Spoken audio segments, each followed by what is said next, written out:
I could write thousands of pages on my own learnings about human motivation. In fact, that's what I study all the time. But motivating a sales team, there's a lot to it, but I just wanted to run you through the very basics to be concerned about. Because I think if you can just focus and get the basics right, you don't need to go into advanced tips or techniques for something like motivation. So in this video, let's learn more about how to motivate a sales team. All right, so sales is a hard job. It's like I said in the first episode, Sales 101, sales is brutal, right? So look at this tweet on the left, right? One of the biggest lessons I learned the hard way, great product is a cost of entry into business. You need to have a good product, but sales determines whether you win or lose. And this tweet couldn't be further than the truth, right? This truth couldn't be closer than the truth. This is an amazing tweet, right? Sales determines whether you win or lose. In every company, in every business to business company at least, sales is it's just, whether the company is winning or losing depending on how well they're doing at their sales part, right? Everything else is secondary. The product, I think, is also very important. But apart from this is all there is. Burnout happens to sales reps who don't meet their quotas. Burnout means you've been working very hard and you're not reaching your targets. You have a quota of 25 closes per month or 25 closes per quarter, and you just don't manage to meet it. And for those of you who don't know what a quarter is, a year is divided into 4 parts. The first 3 months are quarter 1, the next 3 months are quarter 2, the next 3 months are quarter 3, and the final 3 months are quarter 4. Burnout happens to sales reps who don't meet their quarter to quarter quota. Your sales target is 25, you maybe only reached 1 or 2 or maybe 10. You burn out because you're working really hard, but you're not seeing the feedback of that work. You're not seeing it convert or close. And that hurts, man. It causes a lot of stress. Everyone is stressing you out. Regardless of how stressful a sales job is, making a good commission keeps people going, right? It doesn't matter how stressful it is. If you're making a commission, if you're making that 5% or 10%, you can keep going. I know some sales reps who do thousands of calls a year, who are just always on trying to close deals, and they end up burning out by the end of the year, and they leave the job. And then the other sales reps who do exactly the same amount of effort and they're walking with crores a year because of their commissions, and they don't feel burnt out at all. To them, it starts becoming a game. They start having fun. They're getting better at it. They know what to say. And that's one of the cool things about money, right? Money is a great motivator if used correctly. Money tied to performance is a great motivator when performance is great, but a quick trip to burnout if the rep performs poorly. So if a person gets money when they close deals and they're closing deals, then they keep seeing the money. That's instant feedback for them. But if you are not seeing the money and you're still putting in the same kind of effort, you'll burn out, and it's not good for anybody. So how to motivate your reps? Say you have a team of 4 reps under you. How do you motivate them? Step 1, create a culture of public appreciation. Every time somebody does something, somebody closes something, you should appreciate that person in public in front of the rest of your team and say, wow, this guy closed this deal. It's amazing. Everybody clap. It doesn't matter how you do this, but the public appreciation is important, not just because the rep himself or herself feels good, but everyone around realizes the best way to get credited in this company is to actually go out and close deals for the company. Because let me tell you this, right? Without closing deals, the company goes nowhere, right? The company has to make money. And if it doesn't make money, then everything, I keep saying that sales is the glue that holds a company together. People think it's culture and this and that. That's great. It's important. But sales is the glue.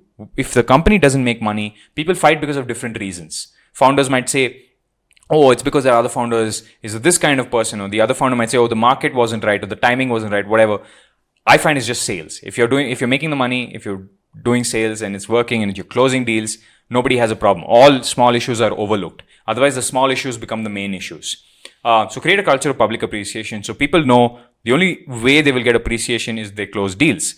Use one team's victory to create some internal competition. So I like creating teams and then saying that, let's create a stand-up competition between you guys. Let's have you guys versus these guys in the next 30 days. Let's see which team closes more, right? Ask everyone to focus on weekly and daily targets instead of long quotas. So you try to make people look at the short-term picture instead of looking at their long quota.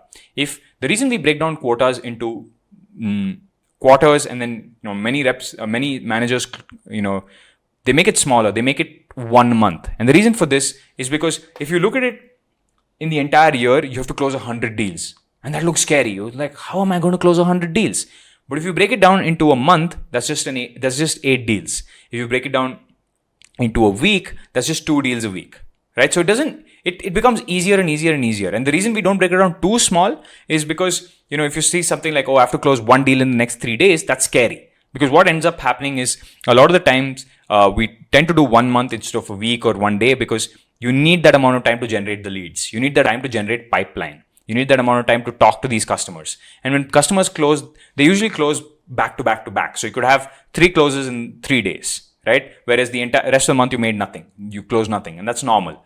So ask everyone to focus on weekly and daily targets. Forget about what you have to do by the end of the year. Today, you just do prospecting on 100 people. Tomorrow you call those 100 people, right? That's a good way to motivate your team. Just think about your daily, what you need to do.